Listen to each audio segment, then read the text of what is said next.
السلام علیکم ورحمۃ اللہ وبرکاتہ۔ الحمد للہ رب العالمین وصلی اللہ علی النبی الکریم۔ ناظرین گرامی، یہ حج کے مبارک ایام چل رہے ہیں، اور جب حج کا موسم شروع ہوتا ہے تو فطری طور پر ہر بندہ مومن کا دل حرمین شریفین اور کعبۃ اللہ شریف سے وابستہ ہو جاتا ہے۔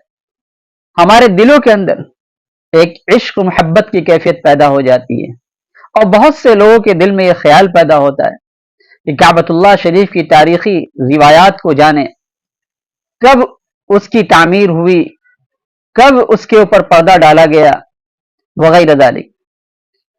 اسی مقصد کے پیش نظر آج کی اس ویڈیو میں کعبۃ اللہ کی تاریخی روایات کو جاننے کی کوشش کریں گے۔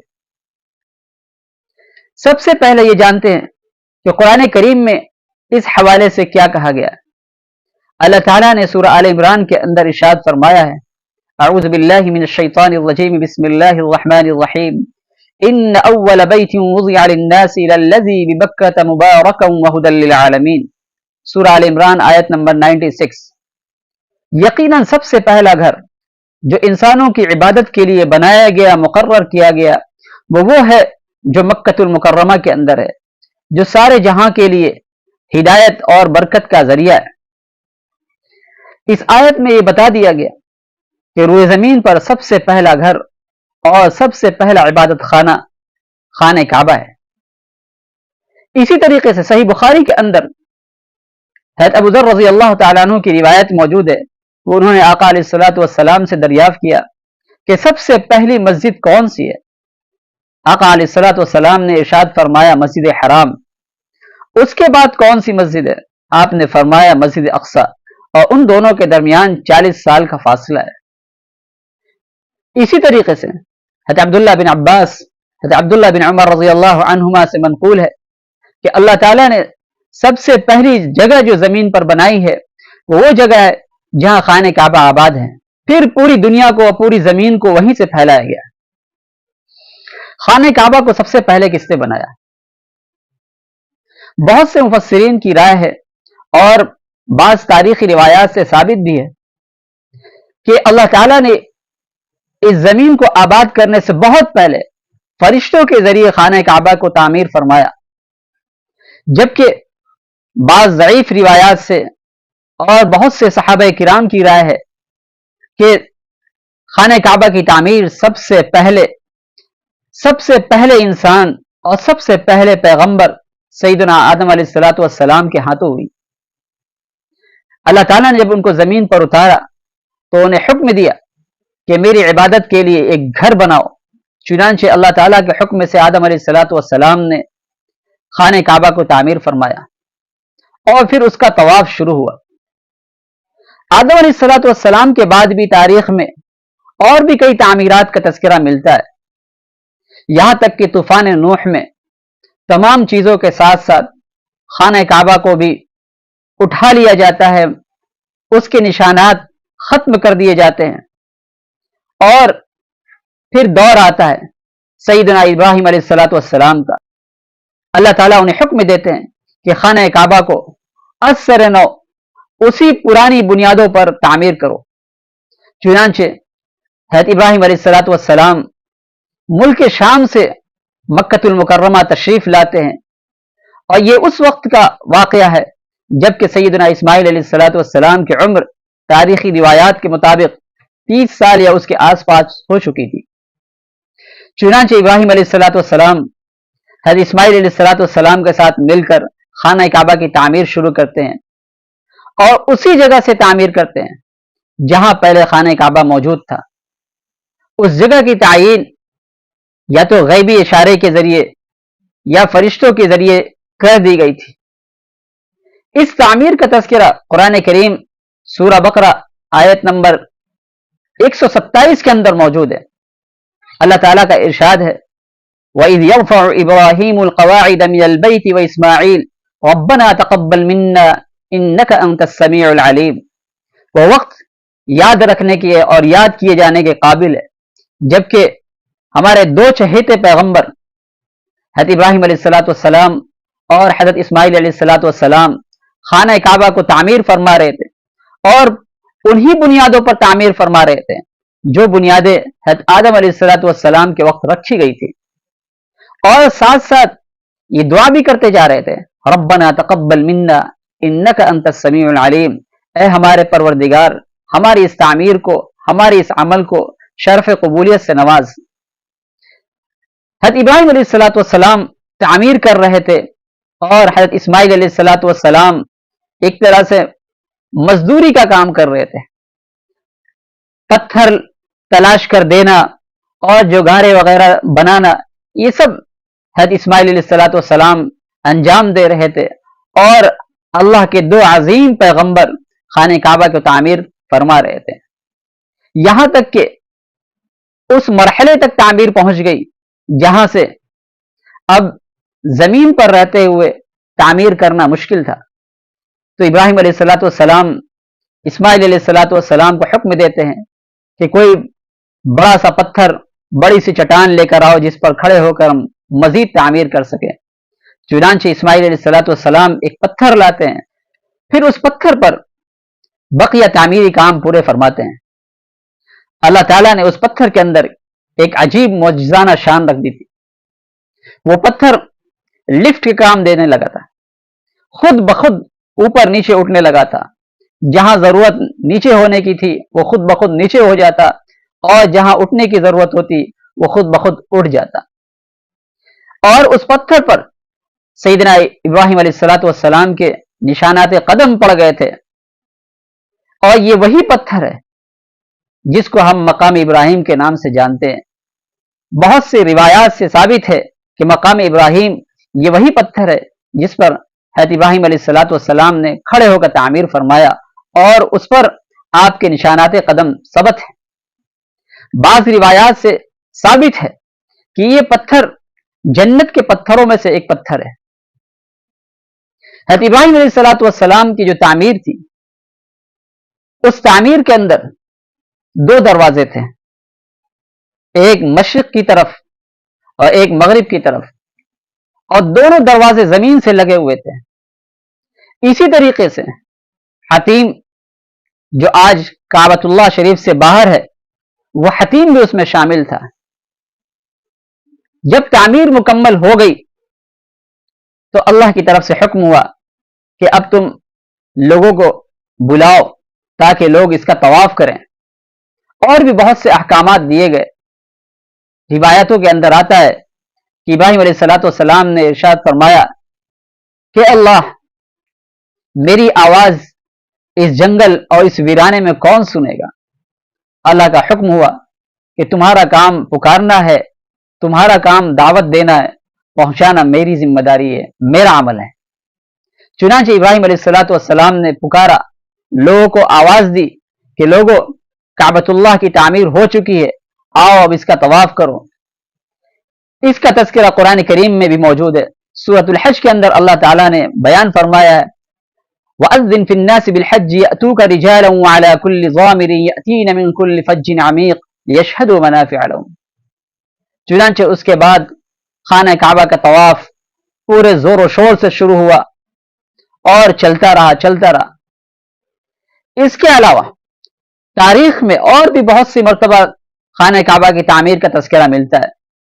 نبی پاک علیہ الصلوۃ والسلام کی زندگی میں بھی دو مرتبے کا تذکرہ ملتا ہے۔ ایک مرتبہ قریش نے اس وقت خانہ کعبہ کی تعمیر کی جبکہ آپ بچے تھے۔ آپ علیہ الصلوۃ والسلام بھی اپنے چچا عباس رضی اللہ تعالیٰ عنہ کے ساتھ مل کر پتھر ڈھونے کا کام کر رہے تھے۔ اس کا بھی تذکرہ صحیح بخاری کے اندر موجود ہے۔ اور ایک دوسری تعمیر اس وقت کی گئی جبکہ آپ علیہ الصلوۃ والسلام کی عمر غالباً 35 سال ہو چکی تھی، نبوت ملنے سے کچھ سال پہلے۔ اور اس تعمیر کا واقعہ یوں ہے کہ ایک مشورہ کمیٹی قائم ہوئی اور اس میں یہ طے پایا کہ خانہ کعبہ کی تعمیر میں صرف اور صرف حلال مال ہی لگائے جائیں گے۔ سود، رشوت اور دیگر جتنے حرام ذرائع تھے اس وقت ان کے معاشرے میں، ان کے عرف کے مطابق، ان میں سے کسی بھی قسم کی رقم نہیں لگائی جائے گی۔ چنانچہ چندہ کیا گیا اور جتنے لوگوں کے پاس حلال رقم تھی وہ سب جمع کی گئی، اور اس رقم سے خانہ کعبہ کی تعمیر شروع ہوئی، اور جب تعمیر ایک مرحلے تک پہنچ گئی تو اندازہ ہوا کہ اب حلال رقم پوری تعمیر کے لیے کافی نہیں ہے۔ حضرت ابراہیم علیہ الصلوۃ والسلام کے زمانے سے جو تعمیر چلی آ رہی تھی وہ پوری تعمیر اس حلال رقم کے ذریعے نہیں ہو سکتی ہے، چنانچہ جہاں تک ہو سکتی تھی ان لوگوں نے وہیں تک خانہ کعبہ کو تعمیر کیا۔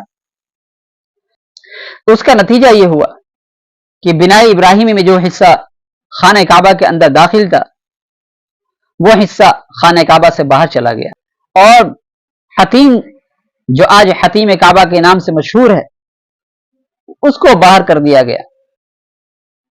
ایک دوسرا فرق یہ ہوا کہ دو دروازے کے بجائے صرف ایک دروازہ ان لوگوں نے بنایا مشرقی سمت، اور تیسرا فرق یہ کیا گیا کہ دروازے کو اونچا کیا گیا، اور اس کا مقصد یہ تھا کہ جسے ہم چاہیں وہی اندر داخل ہو سکے، ہر کسی کو اجازت نہ ہو۔ تو ابراہیم علیہ الصلوۃ والسلام کی تعمیر میں اور قریش کی تعمیر میں یہ فرق تھا کہ ابراہیم علیہ الصلوۃ والسلام کی تعمیر میں حتیم کعبہ اندر تھا اور قریش نے اس کو باہر کر دیا، اور ابراہیم علیہ الصلوۃ والسلام کی تعمیر میں دو دروازے تھے، ایک مشرق کی طرف اور ایک مغرب کی طرف، تو قریش نے صرف مشرقی دروازے کو باقی رکھا اور مغربی دروازے بند کر دیے۔ اور تیسرا فرق یہ ہے کہ ابراہیم علیہ الصلوۃ والسلام کی تعمیر میں دونوں دروازے زمین سے لگے ہوئے تھے، لیکن قریش نے دروازے کو بہت اونچا کر دیا۔ لیکن آپ علیہ الصلوۃ والسلام نے عائشہ صدیقہ رضی اللہ عنہا کے سامنے بیان کیا اور اپنا منشا ظاہر کیا کہ اگر تمہاری قوم یعنی یہ قریش جو ابھی نئے نئے مسلمان ہوئے ہیں، اگر ابھی نئے نئے مسلمان نہ ہوتے اور ان کا زمانہ کفر قریب نہ ہوتا تو میں خانہ کعبہ کو از سر نو اسی بنیادوں پر بناتا اور اسی طرح تعمیر کرتا جس طرح ابراہیم علیہ الصلوۃ والسلام نے تعمیر کی تھی، لیکن چونکہ ابھی نئے نئے مسلمان ہوئے ہیں، اندیشہ ہے کہیں بدک نہ جائے، متنفر نہ ہو جائے اور پھر سے مرتد نہ ہو جائے، اس وجہ سے آقا علیہ الصلوۃ والسلام نے اپنے اس منشے پر عمل نہیں کیا۔ یہاں تک کہ حضرت عبداللہ بن زبیر رضی اللہ تعالی عنہما کا دور آتا ہے اور کچھ مدت تک کے لیے پورے جزیرۃ العرب کے امیر المومنین مقرر کیے جاتے ہیں، انہوں نے آقا علیہ الصلوۃ والسلام کے منشے کے مطابق خانہ کعبہ کو از سر نو تعمیر کی اور اس میں پھر دو دروازے بنائے، حتیم کو اندر شامل کیا اور دونوں دروازوں کو زمین سے متصل بنایا۔ پھر عبد الملک بن مروان کی طرف سے حجاج بن یوسف حضرت عبداللہ بن زبیر رضی اللہ تعالی عنہما کو شہید کرتا ہے، اور پھر خانہ کعبہ کو بھی مسمار اور شہید کر کے اسی طرح بناتا ہے جس طریقے سے قریش نے بنایا تھا۔ پھر خلیفہ ہارون رشید کا دور آتا ہے، انہوں نے امام مالک رحمہ اللہ کے سامنے یہ خواہش ظاہر کی کہ کیوں نہ ہم نبی پاک علیہ الصلوۃ والسلام کے منشے کو پورا کرتے ہوئے خانہ کعبہ کو بنائے ابراہیمی کے مطابق بنا دیں۔ امام مالک رحمہ اللہ نے زبردست فراست کی بنیاد پر جواب دیا، امیر المؤمنین آپ کو اللہ کا واسطہ ہے ایسا نہ کریں، اگر آپ نے ایسا کیا تو ہر آنے والے بادشاہ کے لیے خانہ کعبہ ایک کھلونا بن جائے گا، اور ہر بادشاہ یہ چاہے گا کہ میں خانہ کعبہ کو از سر نو تعمیر کروں اور اپنے طرف اس کی تعمیر کو منسوب کروں۔ اس طریقے سے خانہ کعبہ کی جو عظمت ہے، جو ایک وقار ہے، جو ایک جلال ہے، وہ سب ختم ہو جائے گا۔ چنانچہ ہارون رشید اپنے ارادے سے باز آ گئے۔ یہ امام مالک رحمہ اللہ کا بہت بڑا امت پر احسان ہے، اور خانہ کعبہ کی عظمت تقدس کو انہوں نے بچا لیا۔ تو یہ مختصر سی تاریخ ہے خانہ کعبہ کی تعمیر کی۔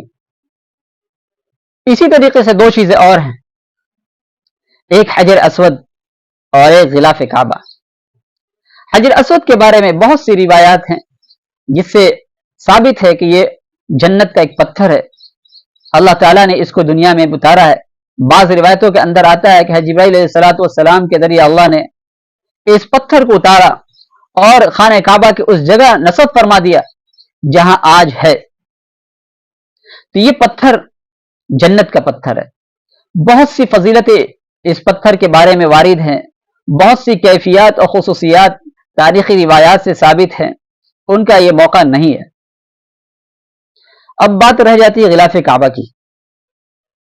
تو حافظ ابن حجر رحمہ اللہ جو مشہور شارح بخاری ہیں، فتح الباری کے اندر بہت سی تاریخی روایات کو جمع کرنے کے بعد لکھتے ہیں کہ غلاف کعبہ کو سب سے پہلے یا تو حضرت اسماعیل علیہ السلام نے لگایا، یا ان کی اولاد میں عدنان ہیں انہوں نے لگایا، یا ملک یمن کا ایک بادشاہ تبع اسعد حمیری انہوں نے لگایا۔ اور یہ ہر زمانے میں لوگ، عام لوگ بھی لگاتے تھے، سلاطین بھی لگاتے تھے، اور شرفا اور عمرہ بھی لگاتے تھے، اور سفید بھی ہوا کرتا تھا، سیاہ بھی ہوا کرتا تھا، اسی طریقے سے سبز رنگ کا بھی لگایا جاتا تھا،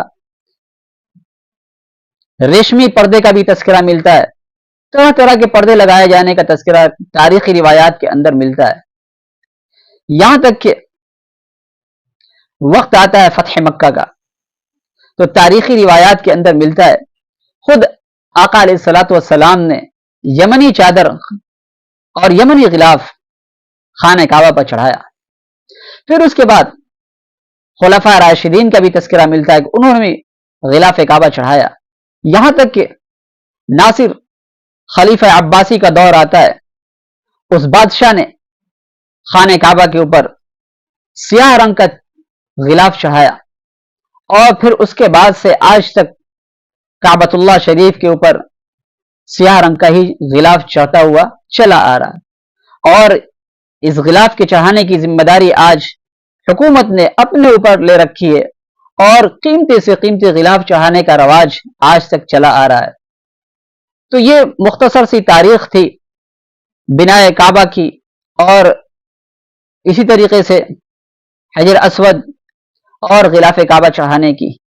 اللہ تعالی ہمیں کعبۃ اللہ شریف اور تمام مقامات مقدسہ کی محبت اور عظمت دل میں پیدا فرمائے، اور بار بار وہاں کی حاضری نصیب ہو، آمین۔